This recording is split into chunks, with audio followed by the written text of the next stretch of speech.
Você viu nos últimos dias a campanha do ex-presidente Lula focando nessa estratégia do voto útil. Esse é um dado importante que mostra, já temos nossos analistas aqui, Basília, Uribe e Alexandre Borges, o motivo da campanha justamente focar nesse momento no voto útil, que é o que pode aproximar Lula de uma vitória em primeiro turno. Inclusive, o Felipe Nunes, diretor da Quest, fez uma postagem no Twitter que ele fala, olha, levar essa disputa adiante, um eventual segundo turno, pode ser perigoso para o ex-presidente Lula. Basília, bom dia, quero te ouvir sobre isso. Exatamente, na perspectiva aí de Felipe Nunes, ele que é o pesquisador principal da Quest, CEO da Quest, para Lula é melhor liquidar essa fatura agora no primeiro turno, intensificar os esforços em prol do chamado voto útil. Mas eu saliento o seguinte, antes de mais nada, muito bom dia aí para você, Adjuto, Marcela, Uribe, meu amigo Alexandre. Os perigos do voto útil. A gente normalmente fala das maravilhas, mas tem aí suas dores e suas delícias. O voto útil não é aquele voto de vontade, não é o voto apaixonado, mas um voto tático, em que o eleitor se vê aí, de certa forma, encurralado e acaba votando naquele que não quer para não ver eleito aquele que rejeita. Então, acaba deixando de votar no candidato que quer para estrategicamente evitar a eleição de quem não quer de forma alguma ver eleito sentado na cadeira, no caso de presidente da República.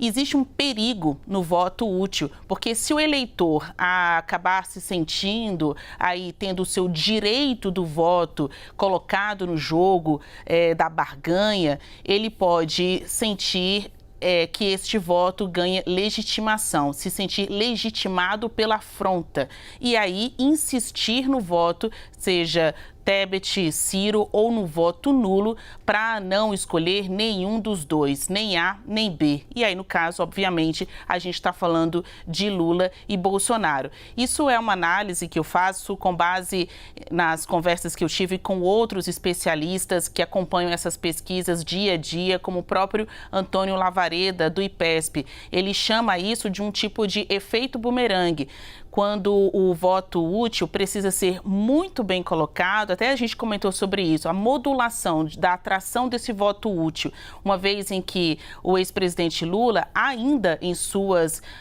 inserções nas redes e também na televisão, não fez propaganda pedindo diretamente para que os eleitores de Tebet e de Ciro Gomes votassem nele. Não teve, assim, esta caça pelo voto direto desses eleitores que não são de Lula, são os tebetistas e os ciristas. Quando Lavareda é perguntado o que o senhor acha da antecipação dessa estratégia de Lula já querer, em prol deste voto útil, querer conquistar os votos de Tebet e de Ciro agora, seria uma boa estratégia?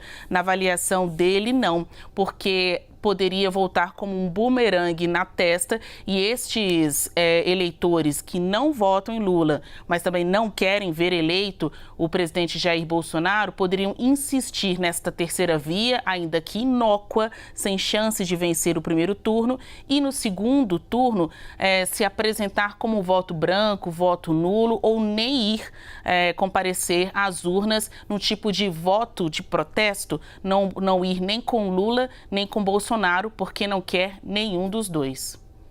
Boa, bom dia, gente. Olha, ô Borges, a gente fala aí do voto útil, né? A Basília falou também dos prós e contras. Acho que queria que você falasse um pouquinho disso também, dos riscos que o voto útil pode ter para o candidato que pede o voto útil e também o motivo, na sua avaliação, por que os eleitores de Simone Tebet começaram a apoiar, passou da última pesquisa para essa de agora, de 22 a 30%, é isso? 22 a 35%, aumentou o número de eleitores de Tebet que votariam em Bolsonaro. Enquanto isso, de Lula caiu de 41 para 27. Bom dia, Marcela. Bom dia, Daniel, Uribe, minha querida Basília.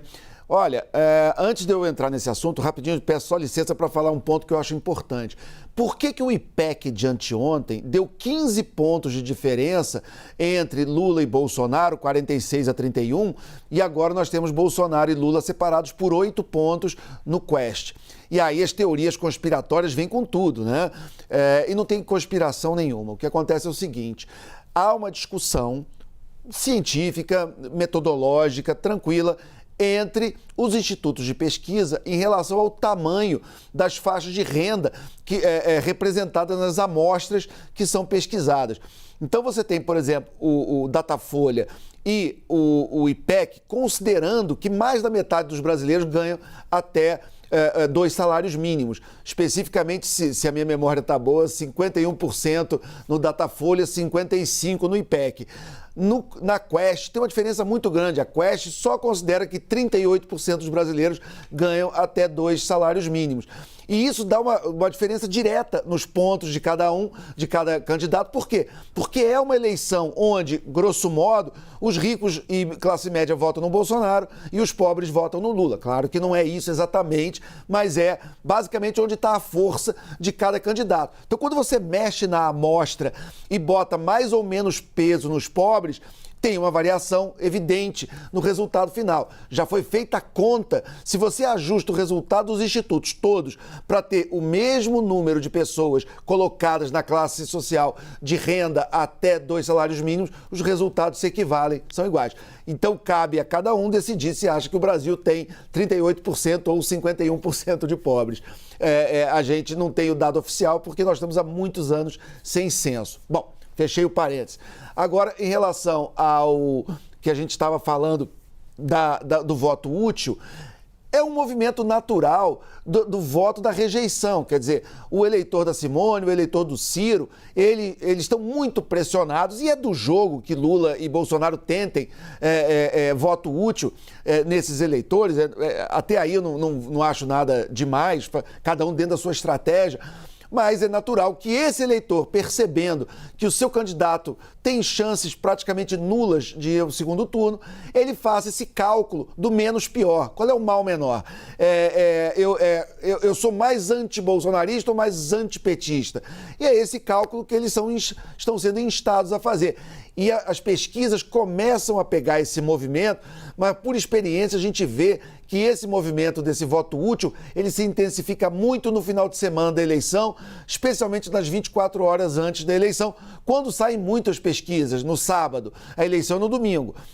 No sábado vai sair muita pesquisa e muito eleitor vai acabar fazendo a cabeça no sábado em relação a essa última rodada antes das urnas. Nós vamos acompanhar, isso é um pesadelo para os institutos, porque eles não têm como prever essa mudança do eleitor, eles têm como sondar, perguntar se ele mudaria de voto, o eleitor vai responder o que vier na cabeça, mas o próprio eleitor só vai decidir no sábado, muitos, não todos, mas muitos. E é isso que a gente acaba acompanhando. A gente pode ver tendências, mas é muito difícil você cravar hoje qual vai ser o resultado da eleição. A gente sabe que Lula está levando vantagem, mas o jogo não acabou. É como o meu time, que está 9 pontos atrás do Palmeiras, mas a gente não perde a esperança, a gente ainda está torcendo aí para o Brasileirão. Mas que tá difícil, tá? Aí precisa de gol útil, né, Alexandre? Aí é outra atividade.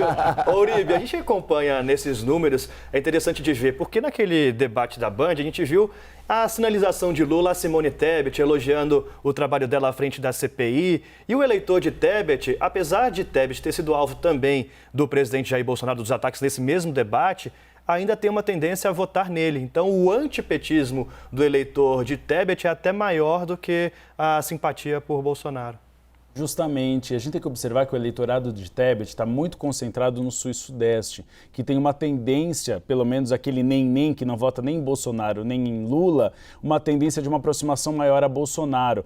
Tebet não tem quase eleitor no Nordeste. A última pesquisa IPEC, por exemplo, mostrou que ela tem entre 0% a 2%. Por isso que ela está essa semana lá no Nordeste, gastando sola de sapato. Aí a gente vai ter aquelas imagens tradicionais, subindo em jegue, comendo buchada. Mas é mais ou menos essa tentativa dela de se tornar conhecida no Nordeste. Então, como é um eleitorado que em campanhas passadas tiveram uma tendência de votar no centro e centro-direita, eles têm um pouquinho mais de identificação, então, com Jair Bolsonaro do que com Luiz Luiz Inácio Lula da Silva. Apesar de que a última pesquisa IPEC mostrou um dado interessante, que os dois candidatos que o eleitorado considera que têm pautas melhores para as mulheres são Tebet e Lula, e não Bolsonaro.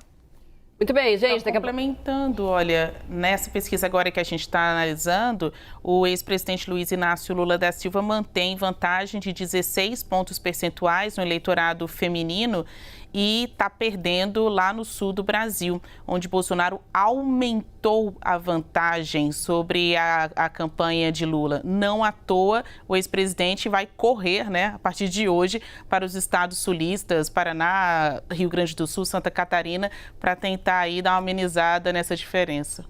Muito bem, gente, daqui a pouquinho a gente volta a conversar mais.